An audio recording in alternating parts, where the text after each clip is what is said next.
ನಮಸ್ಕಾರ, ಇದೀಗ ಹೆಡ್ಲೈನ್ಸ್. ವಲಸೆ ಬಂದವರಿಗೆ ಖಂಡಿತ ಸಚಿವ ಸ್ಥಾನ, ಸಿಎಂ ಬದಲಾವಣೆ ಇಲ್ಲ ಎಂದ ಡಿಸಿಎಂ ಗೋವಿಂದ ಕಾರಜೋಳ ಹೇಳಿಕೆ. ದೇವಾನಂದ್ ಚೌಹಾಣ್ಗೆ ಭ್ರಮೆಯಾಗಿದೆ ಎಂದ ಡಿಸಿಎಂ ಕಾರಜೋಳ. ಭಾರತೀಯ ಬೌದ್ಧ ಮಹಾಸಭಾ ವತಿಯಿಂದ ಪಂಚಶೀಲ ಪಾದಯಾತ್ರೆ. ಕಾರ್ಯಕರ್ತರನ್ನೇ ನಾಯಕರನ್ನಾಗಿ ಮಾಡುವುದು ಸಮಾವೇಶದ ಉದ್ದೇಶವೆಂದ ಅಶ್ವಥ್ ನಾರಾಯಣ್. ನಾನು ಭಾಗ್ಯ. ಸಿಎಂ ಬದಲಾವಣೆ ವಿಚಾರ ಗಾಳಿ ಸುದ್ದಿ. ಬಿಎಸ್ ಯಡಿಯೂರಪ್ಪನವರೇ ಪೂರ್ಣ ಅವಧಿಯವರೆಗೆ ಸಿಎಂ ಆಗಿ ಮುಂದುವರಿಯುತ್ತಾರೆ. ಇನ್ನು ಲಿಂಗಾಯತ ಸಮುದಾಯಕ್ಕೆ ಒಬಿಸಿ ಮಾನ್ಯತೆ ನೀಡುವ ವಿಚಾರದಲ್ಲಿ ನಮ್ಮ ಸರ್ಕಾರ ಆತುರದ ನಿರ್ಧಾರ ಕೈಗೊಳ್ಳಲು ಸಾಧ್ಯವಿಲ್ಲ ಎಂದು ಉಪಮುಖ್ಯಮಂತ್ರಿ ಗೋವಿಂದ ಕಾರಜೋಳ ಹೇಳಿಕೆ ನೀಡಿದರು. ವಿಜಯಪುರ ನಗರದಲ್ಲಿ ನಡೆಯುತ್ತಿರುವ ಗ್ರಾಮ ಸ್ವರಾಜ್ಯ ಸಮಾವೇಶ ಕಾರ್ಯಕ್ರಮಕ್ಕೂ ಮುನ್ನ ಮಾತನಾಡಿದ ಅವರು, ಸಚಿವ ಸಂಪುಟ ವಿಸ್ತರಣೆಗಾಗಿ ಹೈಕಮಾಂಡ್ ನಿರ್ದೇಶನಕ್ಕಾಗಿ ಕಾಯುತ್ತಿದ್ದೇವೆ. ಶೀಘ್ರವೇ ಸಚಿವ ಸಂಪುಟ ವಿಸ್ತರಣೆಯಾಗಲಿದೆ ಎಂದರು. ಇನ್ನು ಸಿಎಂ ಬದಲಾವಣೆ ವಿಚಾರ ಗಾಳಿ ಸುದ್ದಿ. ಪೂರ್ಣ ಅವಧಿಯವರೆಗೆ ಸಿಎಂ ಆಗಿಯೇ ಯಡಿಯೂರಪ್ಪ ಮುಂದುವರಿಯುತ್ತಾರೆ. ಅನ್ಯ ಪಕ್ಷಗಳಿಂದ ಬಿಜೆಪಿಗೆ ವಲಸೆ ಬಂದು ತ್ಯಾಗ ಮಾಡಿದವರಿಗೆ ಸಚಿವ ಸ್ಥಾನ ಸಿಗಬೇಕು. ಸಚಿವ ಸಂಪುಟ ವಿಸ್ತರಣೆ ಸಂದರ್ಭದಲ್ಲಿ ಕೇಂದ್ರ ನಾಯಕರು ಈ ವಿಷಯದಲ್ಲಿ ಅಂತಿಮ ತೀರ್ಮಾನ ಕೈಗೊಳ್ಳಲಿದ್ದಾರೆ ಎಂದರು. ಅದಲ್ಲದೆ ಲಿಂಗಾಯತ ಸಮುದಾಯಕ್ಕೆ ಒಬಿಸಿ ಮಾನ್ಯತೆ ನೀಡುವ ವಿಚಾರದಲ್ಲಿ ಸಿಎಂ ಅಥವಾ ನಮ್ಮ ಸರ್ಕಾರ ಆತುರದ ನಿರ್ಧಾರ ಕೈಗೊಳ್ಳಲು ಸಾಧ್ಯವಿಲ್ಲ. ಒಕ್ಕೂಟ ವ್ಯವಸ್ಥೆಯಲ್ಲಿರುವ ನಾವು ಈ ವಿಷಯದಲ್ಲಿ ಸಂವಿಧಾನಾತ್ಮಕ ಹಾಗೂ ಕಾನೂನಾತ್ಮಕವಾಗಿ ಸಲಹೆಗಳನ್ನು ತೆಗೆದುಕೊಂಡು ಮುಂದಿನ ತೀರ್ಮಾನ ಮಾಡಲಾಗುತ್ತದೆ ಎಂದು ಹೇಳಿಕೆ ನೀಡಿದರು. ಕಮಾಂಡದ ನಿರ್ದೇಶನಕ್ಕಾಗಿ ನಾವು ಕಾಯ್ತಾ ಇದ್ದೀವಿ. ಬಂದ ತಕ್ಷಣ ಏನಿಲ್ಲ, ನಮ್ಮ ರಾಷ್ಟ್ರೀಯ ಅಧ್ಯಕ್ಷರು ಪ್ರವಾಸದಲ್ಲಿದ್ದಾರೆ, ಅಮಿತ್ ಶಾ ಅವರು ಪ್ರವಾಸದಲ್ಲಿದ್ದಾರೆ. ಹೀಗಾಗಿ ನಮ್ಮ ರಾಷ್ಟ್ರದ ನಾಯಕರೇನಿದ್ದಾರೆ ಎಲ್ಲರೂ ಸೇರಿ ಮಾತಾಡಿದ ಮೇಲೆ ಕೊಡ್ತಾರೆ. ತಪ್ಪು ಹೇಳೋದು ಬೇಡ. ನಾವು ಭೇಟಿ ಆಗ್ಲಿಕ್ಕೆ ಹೋದಾಗ ನಾನು ಇದ್ದೆ, ಇಬ್ಬರು ಕೂಡ ಹೋಗಿದ್ದೀವಿ. ರಾಷ್ಟ್ರೀಯ ಅಧ್ಯಕ್ಷರ ಭೇಟಿಗೆ ಅಷ್ಟೇ ಹೋಗಿದ್ವಿ, ನಾವು ಬೇರೆ ಯಾರನ್ನೂ ಭೇಟಿಗೆ ಇದ್ದಿದ್ದು. ಯಾರು ಮಾಡಿದ್ರು ಅವರು ಸಿಗಬೇಕು ಅನ್ನೋದು ಖಂಡಿತವಾಗಿ ಸಿಗ್ಬೇಕು, ಸಿಗ್ತದೆ. ನಿಮಗೆ ಒಂದು ಮಾತು ಹೇಳ್ತೀನಿ, ಅವೆಲ್ಲ ಗಾಳಿ ಸುದ್ದಿ, ಮಾಧ್ಯಮದ ಕ್ರಿಯೇಷನ್ನು, ಕೇವಲ ಊಹಾಪೋಹಗಳು ನಂಬಬೇಡ. ಪೂರ್ಣ ಅವಧಿಗೆ ನಮ್ಮ ನಾಯಕರಾದಂಥ ಮಾನ್ಯ ಶ್ರೀ ಯಡಿಯೂರಪ್ಪನವರೇ ರಾಜ್ಯದ ಮುಖ್ಯಮಂತ್ರಿ ಆಗಿದ್ದಾರೆ. ನಿರ್ಣಯ ಮಾಡತಕ್ಕಂಥ ಅಧಿಕಾರ ರಾಷ್ಟ್ರ ನಾಯಕರಿಗದ. ಅವ್ರು ಏನು ಹೇಳ್ತಾರೆ ಅದನ್ನು ಮಾಡ್ತೀವಿ. ನಮ್ಮ ಅಡ್ವೊಕೇಟ್ ಜನರಲ್ದವರು ಕೂಡ ಅಭಿಪ್ರಾಯವನ್ನು ಹೇಳಿದ್ದಾರೆ, ನೀವು ನೋಡಿದಿರಿ. ನಾವು ಒಂದು ಒಕ್ಕೂಟದ ವ್ಯವಸ್ಥೆಯಲ್ಲಿದ್ದೀವಿ. ನಮ್ಮದು ದೇಶದ ಎಲ್ಲ ರಾಜ್ಯಗಳ ಸಂಯುಕ್ತ ಒಕ್ಕೂಟ ವ್ಯವಸ್ಥೆ. ಹಾಗಾಗಿ ಯಾವುದೇ ಒಂದು ನಿರ್ಣಯವನ್ನು ನಾವು ಮಾಡುವಾಗ ಕಾನೂನು ಸಲಹೆಗಳನ್ನ ತಗೊಳ್ತೇವೆ. ಇವತ್ತು ನಮ್ಮ ಅಡ್ವೊಕೇಟ್ ಜನರಲ್ ಅವರೇ ಒಂದು ಹೇಳಿದ್ದಾರೆ, ತಾವು ನೋಡಿದ್ರೆ ತಾವೇ ಪ್ರಕಟ ಮಾಡಿದ್ದಾರೆ. ಕಾನೂನಾತ್ಮಕ ಮತ್ತು ಸಂವಿಧಾನಾತ್ಮಕ ಚೌಕಟ್ಟಿನಲ್ಲಿ ಅಧ್ಯಯನ ಮಾಡುವವರೆಗೂ ನಾವು ಕಾಯಬೇಕಷ್ಟೇ. ವಿಜಯಪುರ ಜಿಲ್ಲೆಯ ನಾಗಪುರ ಕ್ಷೇತ್ರದ ಜೆಡಿಎಸ್ ಶಾಸಕ ದೇವಾನಂದ್ ಚೌಹಾಣ್ ತಮಗೆ ಜೀವ ಬೆದರಿಕೆ ಇದೆ ಎಂದು ಸುಳ್ಳು ಹೇಳುತ್ತಿದ್ದಾರೆ. ಜನರ ವಿಶ್ವಾಸ ಕಳೆದುಕೊಂಡು ಜನರಿಂದ ದೂರವಾಗಿರುವ ಶಾಸಕ ದೇವಾನಂದ್ ಭ್ರಮೆಯಲ್ಲಿದ್ದಾರೆ ಎಂದು ಉಪಮುಖ್ಯಮಂತ್ರಿ ಗೋವಿಂದ ಕಾರಜೋಳ ಹೇಳಿದರು. ನಗರದ ಸುದ್ದಿಗಾರರೊಂದಿಗೆ ಮಾತನಾಡಿದ ಡಿಸಿಎಂ ಕಾರಜೋಳ, ವಿಜಯಪುರ ಜಿಲ್ಲೆಯ ನಾಗ್ಟನ್ ಕ್ಷೇತ್ರದ ಜೆಡಿಎಸ್ ಶಾಸಕ ದೇವಾನಂದ್ ಚೌಹಾಣ್ ಜೀವ ಬೆದರಿಕೆ ಇದೆ ಎಂದು ಸುಳ್ಳು ಹೇಳುತ್ತಿದ್ದಾರೆ. ಜನರ ವಿಶ್ವಾಸವನ್ನ ಕಳೆದುಕೊಂಡು ಜನರಿಂದ ದೂರವಾಗಿರುವ ಶಾಸಕ ದೇವಾನಂದ್ ಭ್ರಮೆಯಲ್ಲಿದ್ದಾರೆ. ಜೀವ ಬೆದರಿಕೆ ಎನ್ನುವ ಮೂಲಕ ಜನರ ಅನುಕಂಪ ಗಿಟ್ಟಿಸಲು ಯತ್ನಿಸುತ್ತಿದ್ದಾರೆ. ಇಷ್ಟಕ್ಕೂ ಅವರಿಗೆ ಯಾರಿಂದ ಜೀವ ಬೆದರಿಕೆ ಇದೆ ಎಂದು ಪ್ರಶ್ನಿಸಿದರು. ಅದಲ್ಲದೆ ಕ್ಷೇತ್ರದ ಅಭಿವೃದ್ಧಿಗೆ ಹಣ ತಡೆಯಲಾಗುತ್ತಿದೆ ಎನ್ನುವ ದೇವಾನಂದ್ ಆರೋಪ ಅಲ್ಲಗಳೆದ ಕಾರಜೋಳ, ನಮ್ಮ ಸರ್ಕಾರದಲ್ಲಿ ಪ್ರತಿಯೊಬ್ಬ ಶಾಸಕರಿಗೂ ರಕ್ಷಣೆ ಇದೆ. 27 ವರ್ಷದಿಂದಲೂ ನಾನು ದೇವಾನಂದ್ ಅವರನ್ನ ನೋಡಿಕೊಂಡು ಬಂದಿದ್ದೇನೆ. ಆತ ಹೇಗೆಂದು ನನಗೆ ಚೆನ್ನಾಗಿ ಗೊತ್ತು ಎಂದು ದೇವಾನಂದ್ ಚೌಹಾಣ್ ಅವರಿಗೆ ಟಾಂಗ್ ನೀಡಿದ್ರು. ಅವ್ರಿಗೆ ಭ್ರಮೆ, ಜನರಿಂದ ದೂರ ಆಗ್ಯಾರ, ಜನ ಅವ್ರನ್ನ ಒಪ್ತಾ ಇಲ್ಲ. ಹೀಗಾಗಿ ಏನೇನೋ ಹೇಳ್ಕೊಂಡು ಓಡಾಡ್ತಾರೆ, ಅದು ಸರಿಯಲ್ಲ. ನಾನು ಯಾವತ್ತೂ ಕೂಡ ನಿಮ್ಗೆ ಗೊತ್ತದ, ಅವನ್ನ ಈಗ ನೋಡಿದ್ವಿ, ನನ್ನ 27 ವರ್ಷದಿಂದ ನೋಡ್ತಾ ಇದ್ದೀನಿ. ಯಾವುದೇ ಅಭಿವೃದ್ಧಿ ಕೆಲಸ ಕಾರ್ಯಗಳಿಗೆ ನಾನು ಅಡ್ಡಿ ಮಾಡ್ತಕ್ಕಂಥವ ಅಲ್ಲ. ಅದು ಒಂದು ಆದೇಶ ತಂದು ತೋರಿಸ್ಬಿಡತ್ ಹೇಳ್ರಿ, ಅವ ಏನ್ ಹೇಳ್ತಾನೆ. ಸುಳ್ಳು ಆರೋಪಗಳನ್ನ ಮಾಡೋರಿಗೆ ಏನ್ ಮಾಡಕ್ಕಾಗ್ತದ? ಸರ್, ಒಂದು ನಿಮಿಷ, ಅವ್ನಿಗೆ ಯಾರಿಂದ ಥ್ರೆಟ್ ಅದ? ಯಾರಿಂದ ಥ್ರೆಟ್ ಅದ? ಸುಮ್ಮನೆ ಹೇಳಿದ್ರೆ ಎದಕ್ಕೆ ಬಂತು? ಸರ್ಕಾರದಲ್ಲಿ ಶಾಸಕರಿಗೆ ರಕ್ಷಣೆ ಇಲ್ಲ ಅಂತಕ್ಕಂಥ ಮಾತು ಸುಳ್ಳು. ದೇಶಕ್ಕೆ ಸ್ವಾತಂತ್ರ್ಯ ಬಂದು 70 ವರ್ಷದಲ್ಲಿ ಯಾವುದೇ ಶಾಸಕರಿಗೆ ಅಂತ ಸ್ಥಿತಿ ಇಲ್ಲ. ಅದು ಸತ್ಯಕ್ಕೆ ದೂರವಾದ. ಇನ್ನು ಸಿಎಂ ರಾಜಕೀಯ ಕಾರ್ಯದರ್ಶಿ ಸಂತೋಷ್ ಆತ್ಮಹತ್ಯೆ ಯತ್ನ ಪ್ರಕರಣದ ಬಗ್ಗೆ ನಿಖರವಾಗಿ ನನಗೆ ತಿಳಿದಿಲ್ಲ. ಪ್ರಕರಣವನ್ನ ಕೆಪಿಸಿಸಿ ಅಧ್ಯಕ್ಷ ಡಿಕೆ ಶಿವಕುಮಾರ್ ರಾಜಕೀಯಕ್ಕೆ ಬಳಸಿಕೊಳ್ಳುವ ಕ್ರಮ ಸರಿಯಿಲ್ಲ ಎಂದರು. ಕಾಂಗ್ರೆಸ್ನವರು ಇಂಥ ವಿಷಯಗಳಲ್ಲಿ ರಾಜಕಾರಣ ಮಾಡಬಾರ್ದು. ಅವರು ಯಾವ ಕಾರಣಕ್ಕಾಗಿ ಆತ್ಮಹತ್ಯೆ ಪ್ರಯತ್ನ ಮಾಡಿದ್ರು ಅಥವಾ ನಿದ್ದೆ ಗುಳಿಗೆ ತಗೊಂಡ್ರು ಅನ್ನೋದು ಗೊತ್ತಿಲ್ಲ. ಅಧ್ಯಯನ ಮಾಡಿ ತನಿಖೆ ಮಾಡಿದ ಮೇಲೆ ಅದು ಗೊತ್ತಾಗ್ತದೆ. ಸತ್ಯ ಏನದ ಅದು ಹೊರಬರುತ್ತೆ. ಸಮಾಜದ ಪಂಚಶೀಲ ಪಾಲನೆ ಮಾಡಲು ಜನಸಾಮಾನ್ಯರಲ್ಲಿ ಜಾಗೃತಿ ಮೂಡಿಸುವ ನಿಟ್ಟಿನಲ್ಲಿ ಮುಂಬರುವ 2021ರ ಬೌದ್ಧ ಪೂರ್ಣಿಮೆಯಿಂದ ಪಂಚಶೀಲ ಪಾದಯಾತ್ರೆ ಆರಂಭ ಮಾಡಲಾಗುತ್ತದೆ ಎಂದು ಬಂತೆ ಬೌದ್ಧದತ್ತ ಹೇಳಿದರು. ನಗರದ ಬುದ್ಧ ವಿಹಾರದಲ್ಲಿ ಸುದ್ದಿಗೋಷ್ಠಿ ನಡೆಸಿ ಮಾತನಾಡಿದ ಅವರು, ಸಮಾಜದಲ್ಲಿ ಪಂಚಶೀಲ ಪಾಲನೆ ಮಾಡಲು ಜನಸಾಮಾನ್ಯರಲ್ಲಿ ಜಾಗೃತಿ ಮೂಡಿಸುವ ನಿಟ್ಟಿನಲ್ಲಿ ಯಾತ್ರೆ ಹಮ್ಮಿಕೊಳ್ಳಲಾಗುತ್ತಿದೆ ಎಂದು ಹೇಳಿದರು. ಬೆಂಗಳೂರಿನ ವಿಧಾನಸೌಧದ ಮುಂಭಾಗದಿಂದ ಮುಂಬರುವ ಬುದ್ಧ ಪೌರ್ಣಮಿ ಎಂದು ಆರಂಭವಾಗುವ ಪಂಚಶೀಲ ಪಾದಯಾತ್ರೆ ರಾಜ್ಯದ ಎಲ್ಲ ಜಿಲ್ಲೆಯಲ್ಲಿಯೂ ಸಂಚಾರ ಮಾಡಲಿದೆ. 2020ರ ಬೌದ್ಧ ಪೂರ್ಣಿಮೆಯವರೆಗೂ ಪಂಚಶೀಲ ಪಾದಯಾತ್ರೆ ಸಂಚರಿಸುತ್ತದೆ ಎಂದು ಬಂತಿಗಳು ಹೇಳಿದ್ದಾರೆ. ಎಲ್ಲ ರಾಜ್ಯದ ರಾಜಧಾನಿಗಳಿಗೆ ಭೇಟಿ ಕೊಟ್ಟು ಕೊನೆಯದಾಗಿ ಬಿಹಾರ ರಾಜ್ಯದಲ್ಲಿರುವ ಬುದ್ಧ ಗಯದಲ್ಲಿ ಅಂತ್ಯವನ್ನು ಮಾಡಬೇಕು, ಅಂದ್ರೆ ಅಲ್ಲಿ ಮುಕ್ತಾಯ ಮಾಡಬೇಕು ಅಂತ ಅನ್ಕೊಂಡಿದ್ವಿ. ಎರಡು ಕೂಡ ಇವತ್ತು ಚರ್ಚೆ ಆಗಲಿದೆ. ಯಾವ ರೀತಿ ಮಾಡಬೇಕು, ಹೇಗೆ, ಯಾವ ಸಂಘಟನೆಗಳು ಇದರಲ್ಲಿ ಭಾಗವಹಿಸ್ತಾರೆ, ಯಾವ ದೇಶದವರು ಕೂಡ ಇದರಲ್ಲಿ ಕೈ. ವಿಜಯಪುರದ ಸಂಸದರಾದ ರಮೇಶ್ ಜಿಗಜಿಣಗಿ ಮತ್ತು ಜಿಲ್ಲೆಯ ಶಾಸಕರೆಲ್ಲರೂ ಸೇರಿ ಸರ್ಕಾರದ ಮೇಲೆ ಒತ್ತಡ ತಂದಿರುವುದರಿಂದ ಡಿಸೆಂಬರ್ ತಿಂಗಳಲ್ಲಿ ವಿಜಯಪುರ ವಿಮಾನ ನಿಲ್ದಾಣ ಕಾಮಗಾರಿ ಶುರುವಾಗಲಿದೆ. ಈ ಬಗ್ಗೆ ಯಾವುದೇ ಅನುಮಾನ ಬೇಡ ಎಂದ ಉಪಮುಖ್ಯಮಂತ್ರಿ ಗೋವಿಂದ ಕಾರಜೋಳ ಸ್ಪಷ್ಟಪಡಿಸಿದರು. ನಗರದಲ್ಲಿ ಆಯೋಜಿಸಿದ ಸುದ್ದಿಗೋಷ್ಠಿಯಲ್ಲಿ ಮಾತನಾಡಿದ ಅವರು, ಡಿಸೆಂಬರ್ ತಿಂಗಳಲ್ಲಿ ವಿಜಯಪುರದ ವಿಮಾನ ನಿಲ್ದಾಣ ಕಾಮಗಾರಿ ಶುರುವಾಗಲಿದೆ. ಈ ಬಗ್ಗೆ ಯಾವುದೇ ಅನುಮಾನ ಬೇಡ. ವಿಜಯಪುರದ ಸಂಸದರಾದ ರಮೇಶ್ ಜಿಗಜಿಣಗಿ ಮತ್ತು ಜಿಲ್ಲೆಯ ಶಾಸಕರೆಲ್ಲರೂ ಸೇರಿ ಸರ್ಕಾರದ ಮೇಲೆ ಒತ್ತಡ ತಂದಿರುವುದರಿಂದ ಮುಖ್ಯಮಂತ್ರಿಗಳನ್ನ ಒಪ್ಪಿಸಿ ಲೋಕೋಪಯೋಗಿ ಅನುದಾನದಲ್ಲಿ ಮಾಡುತ್ತಿದ್ದೇವೆ. ಇನ್ನು ಚುನಾವಣೆಗೆ ಸಂಬಂಧಪಟ್ಟಂತೆ ಕೇಂದ್ರ ಮತ್ತು ರಾಜ್ಯ ಸರ್ಕಾರ ಮಾಡಿರುವಂತಹ ಸಾಧನೆಗಳನ್ನ ಮುಂದಿಟ್ಟುಕೊಂಡು ಪಾರ್ಲಿಮೆಂಟ್ನಿಂದ ಪಂಚಾಯಿತಿವರೆಗೂ ಚುನಾವಣೆ ಗೆಲ್ಲಬೇಕು ಎನ್ನುವ ನಮ್ಮ ಪಕ್ಷದ ದೃಢ ನಿರ್ಧಾರವಾಗಿದೆ. ಎಲ್ಲ ಕ್ಷೇತ್ರದಲ್ಲಿಯೂ ಕೂಡ ಬಿಜೆಪಿ ಗೆಲುವನ್ನ ಸಾಧಿಸಿದೆ. ಮುಂದಿನ ದಿನಮಾನಗಳಲ್ಲಿ ದಕ್ಷಿಣ ಉತ್ತರ ಎನ್ನದೇ ಬಹುಮತದಿಂದ ಗೆದ್ದು ಭಾರತೀಯ ಜನತಾ ಪಕ್ಷವೇ ಕರ್ನಾಟಕದಲ್ಲಿ ಅಧಿಕಾರ ನಡೆಸಲಿದೆ ಎಂದು ಹೇಳಿದರು. ಡಿಸೆಂಬರ್ ತಿಂಗಳಿನಲ್ಲಿ ಕೆಲಸ ಪ್ರಾರಂಭ ಆಗ್ತದೆ. ಇವತ್ತು 30ನೇ ತಾರೀಕು, ನಾಳಿನಿಂದ ಡಿಸೆಂಬರ್ ಶುರು ಆಗ್ತದೆ. ಡಿಸೆಂಬರ್ ತಿಂಗಳಲ್ಲಿ ಬಿಜಾಪುರದ ವಿಮಾನ ನಿಲ್ದಾಣದ ಕಾಮಗಾರಿ ಪ್ರಾರಂಭ ಆಗ್ತದೆ. ಯಾರೂ ನೆಗೆಟಿವ್ ಬರೆಯುವಂಥ ಅವಶ್ಯಕತೆ ಇಲ್ಲ. ಯಾಕೆ ನೆಗೆಟಿವ್ ಬರೆಯುವಂಥ ಅವಶ್ಯಕತೆ ಇಲ್ಲ ಅಂತ ಹೇಳ್ತೀನಂದ್ರೆ, ಹಿಂದೆ 6 ವರ್ಷ ಸರ್ಕಾರ ಇದ್ದಾಗೂ ಏನೂ ಮಾಡಿಲ್ಲ, 65 ವರ್ಷ ಆಡಳಿತ ಮಾಡಿದವರು ಏನೂ ಮಾಡಿಲ್ಲ. ಈಗ ಬಿಜಾಪುರದ ಸಂಸದರಾದ ಮಾನ್ಯ ಶ್ರೀ ರಮೇಶ್ ಜಿಗಜಿಣಗಿ ಅವರು ಮತ್ತು ಜಿಲ್ಲೆಯ ಶಾಸಕರೆಲ್ಲರೂ ಸೇರಿ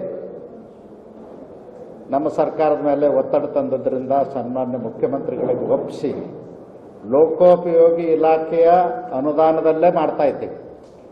ನಿಮ್ಗೆ ಗೊತ್ತಿರಲಿ. ಅದಕ್ಕೆ ಡಿಸೆಂಬರ್ನಲ್ಲಿ ಪ್ರಾರಂಭ ಆಗ್ತದ.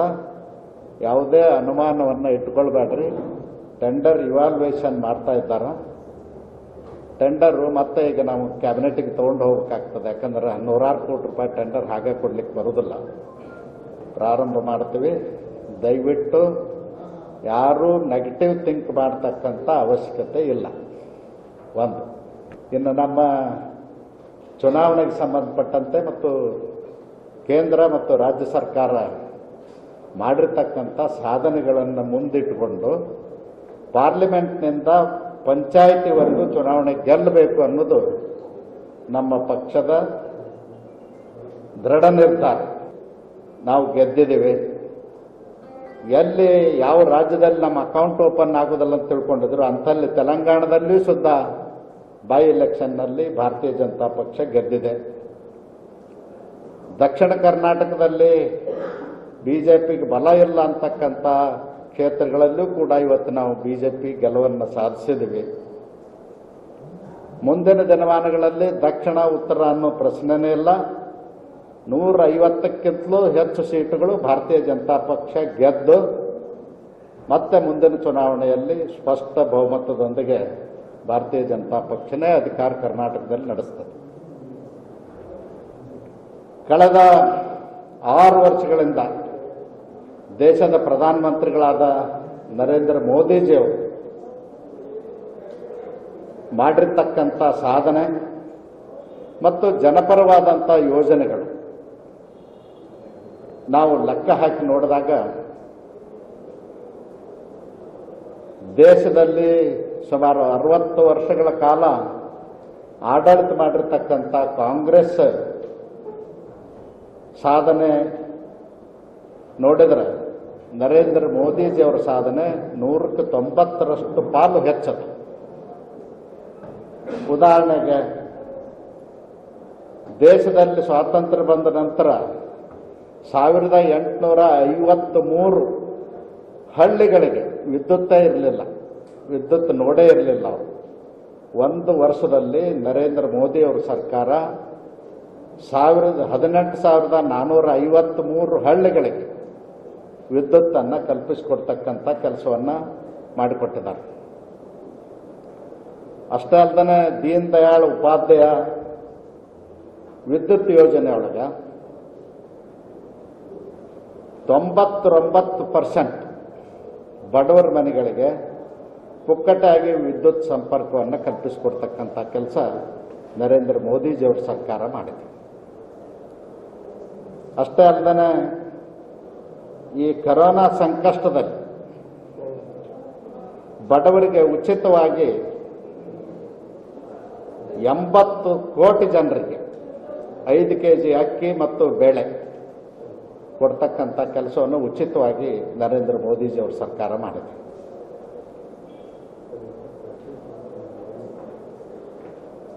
ಸುಮಾರು ಉಜ್ವಲ ಯೋಜನೆ ಒಳಗೆ 12 ಕೋಟಿ ಜನರಿಗೆ, ಅಂದರೆ ಸುಮಾರು 12 ಕೋಟಿ ಕುಟುಂಬಗಳಿಗೆ, ಅಂದರೆ 60 ಕೋಟಿ ಜನರಿಗೆ ಪುಕ್ಕಟೆಯಾಗಿ LPG ಗ್ಯಾಸ್ ಸಿಲಿಂಡರ್ಗಳನ್ನ ಕೊಡ್ತಕ್ಕಂಥ ಕೆಲಸವನ್ನು ಕೂಡ ಬಹಳ ದೊಡ್ಡ ಪ್ರಮಾಣದಲ್ಲಿ ಆಗಿದೆ. ಅದರಿಂದ ಅರಣ್ಯ ಗಿಡ ಮರಗಳ ಕಡಿಯೋದು ಕಟ್ಟಾಗ್ತದೆ, ಅರಣ್ಯ ವೃದ್ಧಿ ಆಗ್ತದೆ, ಮತ್ತು ಬಡವರ ಮನೆಯೊಳಗೆ ಏನು ಅಡುಗೆ ಮಾಡಲಿಕ್ಕೆ ತೊಂದರೆ ಆಗ್ತಿತ್ತು ಅದನ್ನು ನಿವಾರಣೆ ಮಾಡತಕ್ಕಂಥ ಕೆಲಸ ನರೇಂದ್ರ ಮೋದಿಜಿಯವರ ಸರ್ಕಾರ ಮಾಡಿದೆ. ರೈತರ ಆದಾಯ ಹೆಚ್ಚು ಮಾಡಲಿಕ್ಕೆ ಯೋಜನೆಗಳನ್ನು ತಂದಿರ್ತಕ್ಕಂಥದ್ದು ಅಷ್ಟೇ ಅಲ್ಲ, 10,000 ರೈತ ಉತ್ಪನ್ನ ಸಂಸ್ಥೆಗಳನ್ನು ಪ್ರಾರಂಭ ಮಾಡುವುದರ ಮೂಲಕ ಕೃಷಿ ಆಧುನೀಕರಣಕ್ಕೆ 1 ಲಕ್ಷ ಕೋಟಿ ರೂಪಾಯಿ ಬಜೆಟನ್ನು ಈ ವರ್ಷದ ಬಜೆಟ್ನಲ್ಲಿ ಕೊಟ್ಟಿದ್ದಾರೆ. ಅದು ಅಲ್ಲದೆ ಆಯುಷ್ಮಾನ್ ಭಾರತದಲ್ಲಿ 10 ಕೋಟಿ ಕುಟುಂಬಗಳಿಗೆ ಆರೋಗ್ಯ ರಕ್ಷಣೆ ಮಾಡತಕ್ಕಂಥ ಕೆಲಸ ಮಾಡಿದೆ. 5 ಲಕ್ಷದವರೆಗೂ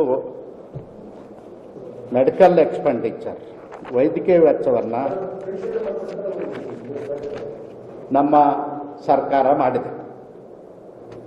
ಅಷ್ಟೇ ಅಲ್ಲದೆ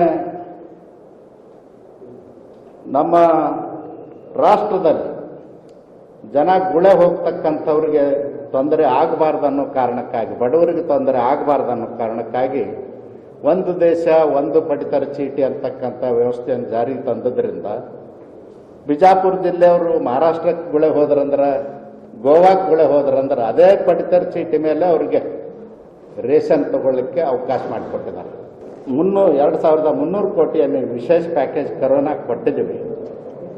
ಅದು ಕೂಡ ಬಡವರಿಗೆ ಮುಟ್ಟತಕ್ಕಂಥ ಕೆಲಸ ಆಗಿದೆ. ರೈತರಿಗೆ ಬೆಳೆ ಪರಿಹಾರ ಕೊಡ್ತಕ್ಕಂಥದ್ದು ಮತ್ತು ಬಿದ್ದ ಮನೆಗೆ ಪರಿಹಾರ ಕೊಡ್ತಕ್ಕಂಥದ್ದು, ಹಾಳಾದಂಥ ರಸ್ತೆಗಳನ್ನು ಮಳೆಯಿಂದ ಮತ್ತು ಪ್ರವಾಹದಿಂದ ಅದನ್ನು ದುರಸ್ತಿ ಮಾಡಲಿಕ್ಕೆ ಈಗಾಗಲೇ 600 ಕೋಟಿ ರೂಪಾಯಿ ಬಿಡುಗಡೆ ಮಾಡಿದ್ವಿ.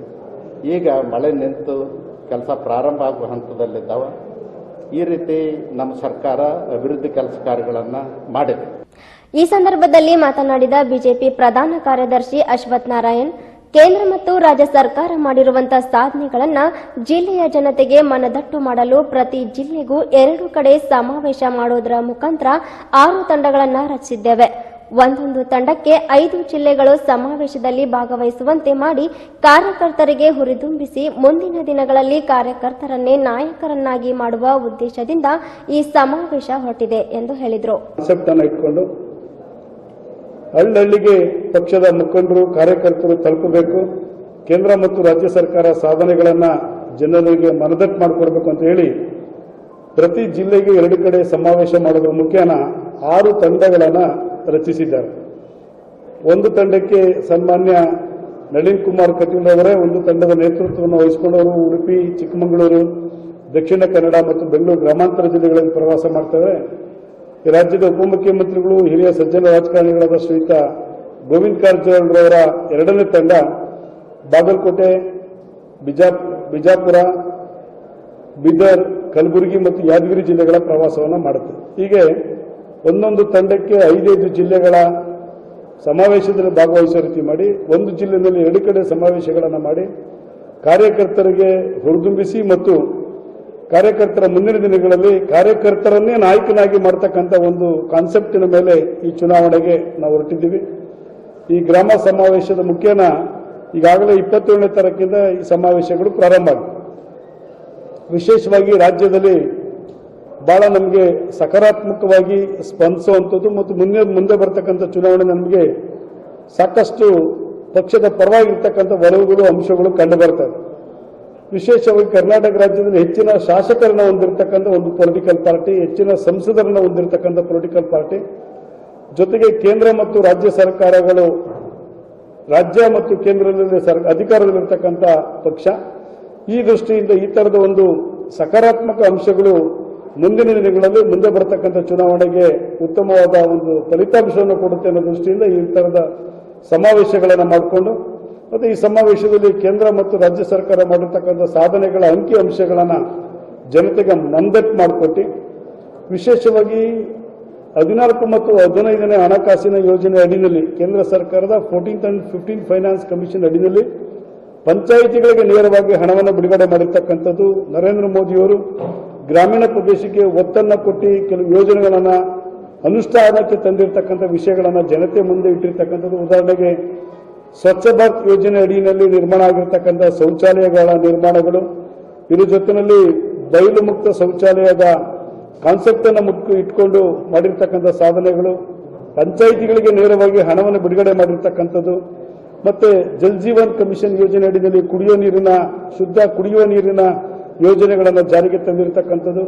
ಮತ್ತೆ ನಮ್ಮ ಸರ್ಕಾರ ಇದ್ದಂಥ ಸಂದರ್ಭದಲ್ಲಿ 2,500 PDOಗಳನ್ನು ನೇಮಕ ಮಾಡಿರ್ತಕ್ಕಂಥದ್ದು, 1,500 ಪಂಚಾಯಿತಿ ಕಾರ್ಯದರ್ಶಿಗಳನ್ನು ಪಾರದರ್ಶಕತೆಯಿಂದ ಅಪಾಯಿಂಟ್ಮೆಂಟ್ ಮಾಡಿರ್ತಕ್ಕಂಥ ಎಲ್ಲ ವಿಚಾರಗಳನ್ನು ಮುಂದೆ ಇಟ್ಕೊಂಡು ಮುಂದಿನ ದಿನಗಳಲ್ಲಿ ಇದು ಪಂಚಾಯಿತಿ ಮತ್ತು ಜಿಲ್ಲಾ ಪಂಚಾಯತ್, ತಾಲೂಕು ಪಂಚಾಯಿತಿ ಚುನಾವಣೆಗೆ ಸರ್ಕಾರದ ಸಾಧನೆಗಳ ಆಧಾರದ ಮೇಲೆ ಚುನಾವಣೆಯನ್ನು ಎದುರಿಸಬೇಕು ಮತ್ತು ಕಾರ್ಯಕರ್ತರನ್ನ ನಾಯಕನಾಗಿ ಮಾಡುವ ಒಂದು ದೃಷ್ಟಿಯಿಂದ ಈ ಒಂದು ಕಾನ್ಸೆಪ್ಟಿನಲ್ಲಿ ಇವತ್ತು 6 ತಂಡದ ಮುಖೇನ ನಮ್ಮ ಪ್ರವಾಸಗಳು ಪ್ರಾರಂಭ ಆಗಿದೆ.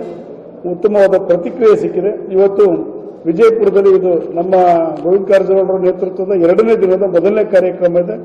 ಹೀಗೆ ಕಂಟಿನ್ಯೂ ಆಗಿ ನಮ್ಮದು 5 ಜಿಲ್ಲೆಗಳಲ್ಲಿ ಪ್ರವಾಸ ಇರುತ್ತೆ.